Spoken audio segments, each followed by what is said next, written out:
Welcome back to WSAV News 3 today at 11. The results are in. Voters in the Peach State have spoken, leading to a slew of candidates for the November elections and a few special elections ahead of that for a few extremely close and hotly contested races. Dr. Geoff Bowden is the Associate Professor and Coordinator of Political Science at Savannah State University. He joins us now with more. Thank you so much for being here after what I can imagine was an extremely long night for you as well as the candidates. Yes, thank you for having me. Yeah, it was a watching the turnout come in it was a long night, but it was very interesting to watch not only what happens here locally. Yeah. I mean, in our various smaller, very small districts. Sometimes in Savannah is divided up into much smaller districts, but then to see it sort of expand out to state level issues, but also some of the things that are happening in other states as well. So, and to pick up what sort of trends are happening,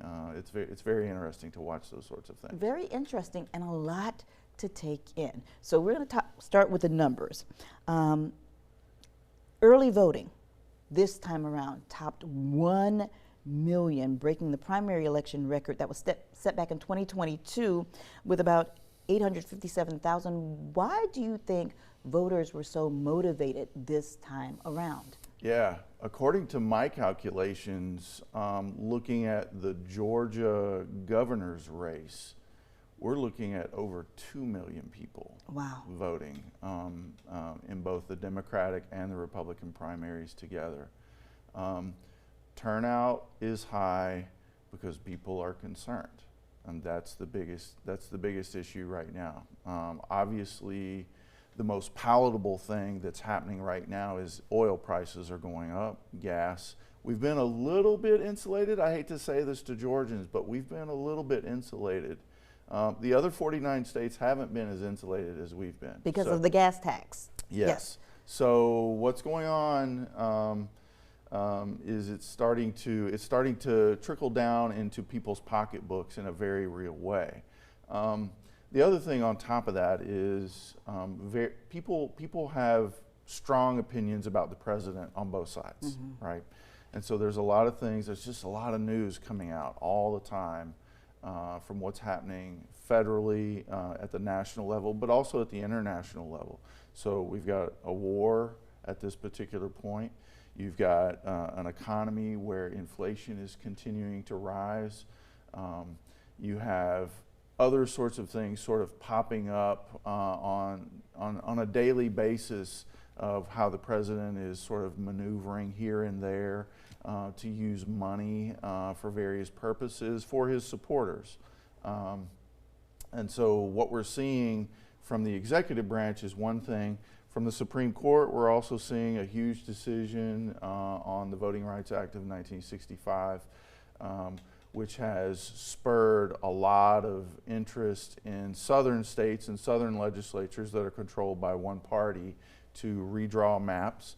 And so a lot of people are very, very concerned about not only what's happening with their pocketbooks, but also what's happening to their votes. Yeah, and I think a lot of people are very, very concerned about that. And so what was interesting in the governor's race turnout numbers is the numbers were about 146,000 more voters in the Democratic primary than in the Republican primary. And so those are key indicators to watch for the future. When we get to the general election in November. Now, you mentioned redistricting and the governor. That special session will come up in June. In your opinion, do you think that Georgia will follow suit with states like Louisiana? It's hard to tell right now what's going to happen. Georgia obviously is a state that's teetering on the edge one way or the other. And so you have to be careful with these gerrymanders.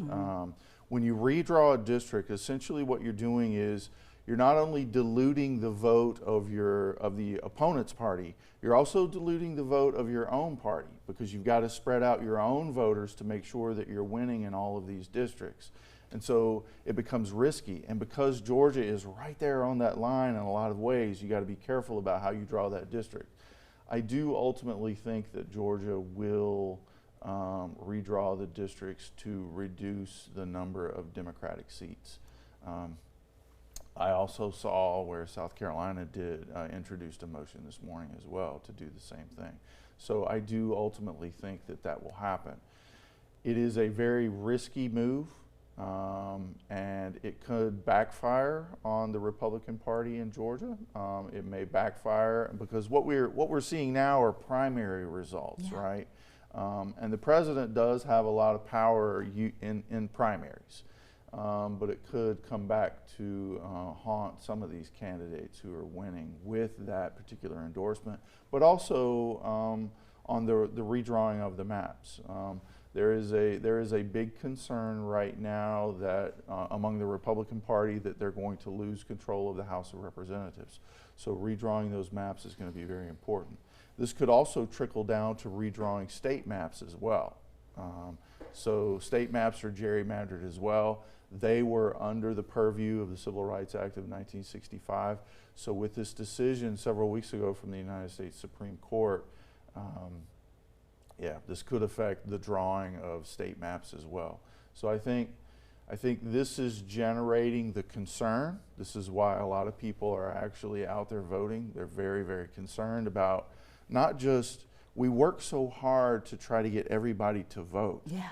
But we've also got to start paying attention to how your vote matters. Now we have about 30 seconds to go before our next segment, but I want to ask you, you talked about the vote. What about the vote of younger people? Because in the past, that's been a topic to get them mobilized, to energize younger voters. Are they energized at this point?